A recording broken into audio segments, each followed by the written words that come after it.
अस्सलाम वालेकुम दोस्तों, आज मैं आपके लिए लेके आई हूँ अक्ल व शऊर को हैरत में डालती और हकीकत से रोशनास करवाती, दिल को छूती रुदात, जिसका उन्वान है कल्बी अज़ियत।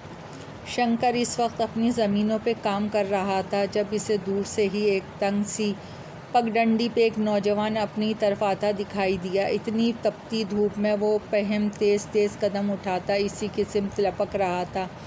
शंकर को तजस्सुस हुआ तो इसने काम छोड़ा और करीबी एक घने दरख्त के छाँव में जाकर खड़ा हो गया, मगर इसकी निगाहें बदस्तूर इस नौजवान पर मरकूज़ थीं। दूसरी तरफ इस नौजवान की निगाहें भी इसी पे लगी हुई थीं। इधर दूसरी तरफ इसकी पत्नी दोपहर का खाना लिए आन वारिद हुई। अजी की बात है, बहुत परेशान दिखाई देवे हो, कोई परेशानी टूट पड़ी है क्या? इसने आते ही साथ इससे पूछा और फिर इसकी नज़रों के ताक़ुब में देखते हुए बोली, अजी कौन है ये? कोई दूर दराज का बिरादरी का छोकरा है जिसे इतनी लगावट के साथ देखे जा रहे हो? साथ लाई दरी इसने ज़मीन पे बिछाई और चंगेती रखी। एक मैले कुचले कपड़े में लिपटी रोटियां निकाल के सामने रखी।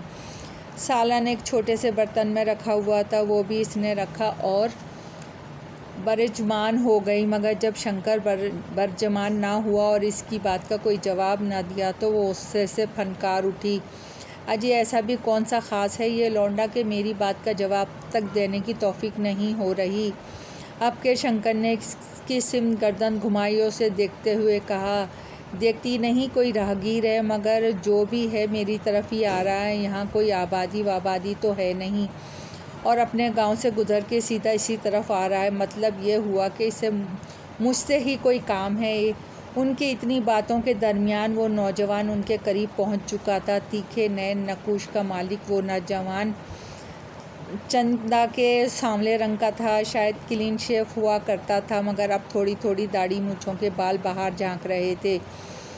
कुशादा पेशानी थी, हल्के नीले रंग की आंखें जिनमें गहरा तजस्सुस पाया जाता था। वो सीधा शंकर के पास आया और आते साथ दोनों को हाथ जोड़ के प्रणाम किया। शंकर ने तो निहायत ही खुश अखलाक़ी का मुज़ाहरा करते हुए इसके प्रणाम का जवाब दिया, जबकि इसकी पत्नी ने पेशानी पे सिलवटें आया करते हुए चंदा नागवारी से जवाब दिया, अजी बैठ जाओ, खाना खाओ पहले। शंकर की पत्नी ने बुरा सा मुँह बना के कहा, बैठो पहले खाना खाओ, फिर मैं तुमसे तुम्हारे आने की वजह दरियाफ़्त करूँगा। शंकर ने इस नौजवान को फिर साथ बिठाते हुए कहा तो इसकी पत्नी के कान खड़े हुए और झटपट में नौजवान के आगे से खाना सरका लिया। क्या कर रही हो भगवान, इनको देख नहीं रही क्या? ऐसी सुलगती धूप में यह नौजवान हमारे पास आया है और भूख प्यास से इसकी बुरी हालत है।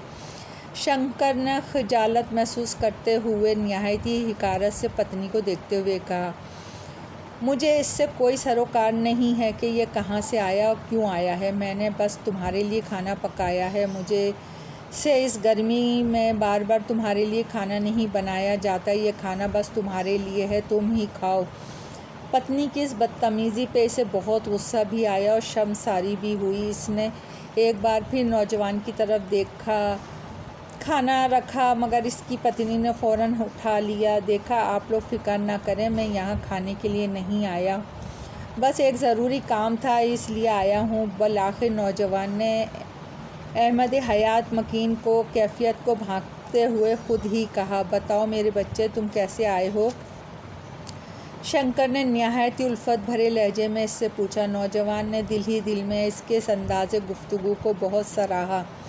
मैं नेकी से भटका हुआ इंसान हूँ, मैं नेकी और बदी में फ़र्क जानने का मुतमन्नी हूँ। कुछ दिन पहले मेरी मुलाकात एक सफ़ेद दरवेश महाराज से हुई थी। मैंने अपनी इस ख्वाहिश का उनके सामने इजहार किया था तो उन्होंने मुझे बताया कि आप ही वो इंसान है जो मुझे नेकी और बदी में फ़र्क बता सकते हैं। मैं बहुत दूर से आया हूँ, मगर मुझे ऐसी किसी बात की कोई चिंता नहीं है। मैं एक खाते पीते घराने का चश्मो चिराग हूँ। बस आप मेरी रहनुमाई फरमाएं और मुझे नेकी और बदी में फ़र्क बताएं। नौजवान की बात सुन के शंकर की पत्नी ने भवें उचकाईं और वतराए हैरत में मुब्तला होकर इस नौजवान की तरफ देखा। फिर निगाहें अपनी पति पे टिका दी। अब ये इस नौजवान की बात का क्या जवाब देता है। शंकर ने निहायत तवज्जो से इसकी बात सुनी और एक ठंडी और लंबी सांस फिज़ा में खारिज की। फिर गोया हुआ, इंसान हकीकतों को देखते हुए भी जब हकीकत को झुटलाता है तो समझो कि इसके ईमान की कमज़ोरी है। ईमान से दूरी के एवज़ आज हम दर बदर ठोकरें खाते फिर रहे हैं। आज मेरे बच्चे आज अगर तुम्हें नेकी से आशनाई होती तो उम्मीद वासिक है कि तुम मेरे पास ना आते, लेकिन अब जब तुम आ ही गए हो तो मैं तुम्हारी मदद ज़रूर करूँगा, मगर इसके लिए तुम्हें थोड़ी सी दिक्कत और बर्दाश्त करना पड़ेगी। इसकी बात सुन के नौजवान ने नाक सुकोड़ा और सवाल लिया आँखों से इसकी जानिब देखा। कैसी दिक्कत? उसने धीमे लहजे में दरियाफ़्त किया। मैं पहले भी कह चुका हूँ, मैं नेकी और बदी का फ़र्क जानने के लिए खातिर हर किस्म की तकलीफ़ और मसाइब से दो चार होने के लिए तैयार हूँ, बस आप मेरी रहनुमाई फरमा दें। ठीक है, तो मेरी बात गौर से सुनो, शंकर ने आल्टी पाल्टी मार कर बैठते हुए कहा। यहाँ से सीधा जुनूब की तरफ चलना शुरू कर दो। ठीक 1 घंटे बाद तुम एक देहात में पहुँच जाओगे। इस देहात का ठाकुर बलराम है। इसकी शादी को अरसा दराज बीत चुका है, मगर औलाद जैसी नेमत से महरूम है। डॉक्टर, हकीम, पंडित हर जगह से चेकअप करवा चुका है, मगर बेसुध। वो अब इस नेमत से महरूम है और यही समझता है कि इसकी तकदीर में औलाद जैसी नेमत नहीं है, मगर हकीकत यह है कि इसकी किस्मत में निहायत फर्माबरदार औलाद लिखी है। इसको औलाद क्यों नहीं हो रही है, इसकी एक ख़ास वजह है। इसकी महल नुमा हवेली के मेन गेट से बिल्कुल सामने एक जादू की खोपड़ी दफन है। जब तक इस खोपड़ी को वहाँ से निकाल के गंगा में नहीं डाला जाएगा और जब तक 40 दिन तक इस हवेली में गुरबा को खाना ना खिलाया जाएगा, तब तक इस शख्स को औलाद ना होगी। तुम जाओ और इसे इस हकीकत से आशना करो। जब वो इन बातों पे यकीन करेगा तो ईश्वर इसे फर्माबरदार पुत्र से नवाजेगा। जैसे ही वो बच्चा पैदा हो, तुम इस बच्चे से मुलाकात करनी। इस बच्चे के पास ढेरों सारी सलाहियतें मौजूद होंगी। तुमने इसे मुखातिब करके इससे यही सवाल करना है कि मैं नेकी और बदी का जवाब वही देगा। अब तुम ईश्वर का नाम लेके यहाँ से चले जाओ। बहुत जल्दी तुम्हें तुम्हारे सवाल का जवाब मिल जाएगा। शंकर की बात सुनकर इसकी पत्नी की हैरत से आंखें फैल गईं। यही नहीं, इस नौजवान की कैफियत भी कुछ ऐसी ही थी।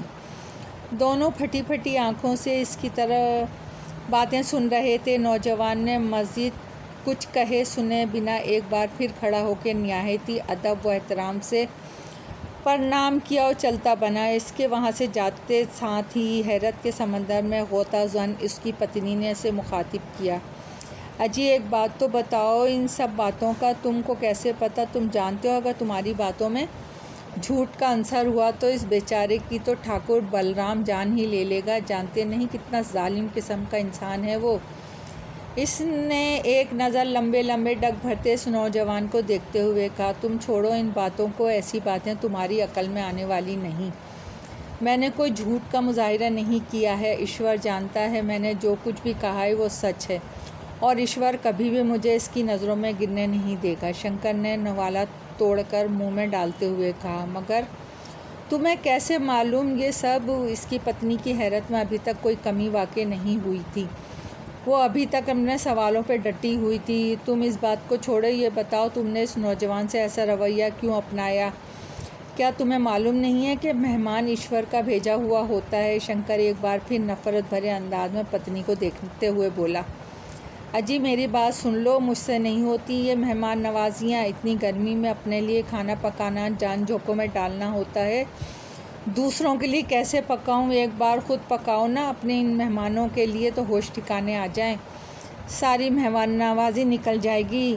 तुम लोग करते ही क्या हो? सारा दिन तो हमें खज्जल ख्वार होना पड़ता है। ख़ुद तो मज़े से पकी पकाई खा के घोड़े बेच के सो जाते हो। सारा दिन काम कर कर के मेरे जिस्म में दर्द की टीसें उठती हैं। कभी पूछा तक नहीं। इस बात सुनते ही इसकी पत्नी ने एक बार फिर अपना पुराना तर्ज़ अमल अपनाया। तो अब की बार इसे भी गुस्सा आ गया। खौफ खाओ, अपना खाना ही पकाती हो तुम, और क्या करती हो? कौन सा पहाड़ तोड़ती हो सारा दिन? यहाँ एक दिन खेतों में काम करो तो अकल ठिकाने लग जाएगी तुम्हारी। ले जाओ अपना ये खाना, मुझे नहीं खाना। इसने हाथ में पकड़ा निवाला चंगेतरी में रखी एक रोटी के ऊपर फेंका और खड़ा हो गया। हाँ हाँ, सच्ची बात तो हमेशा कड़वी ही लगती है ना।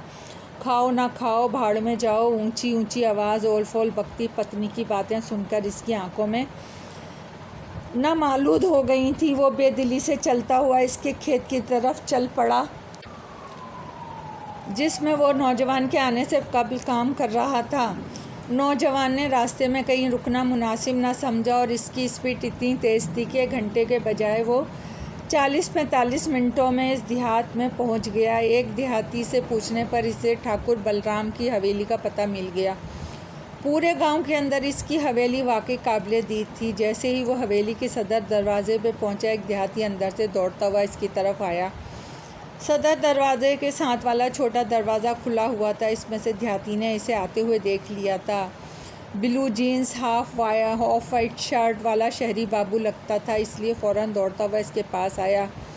शहरी बाबू लगते हो तुम? इसने आते ही पूछा। किससे मिलना है? मुझे ठाकुर बलराम साहब से मिलना है। इसने इसकी तरफ देखने के बजाय अंदर झांकते हुए कहा।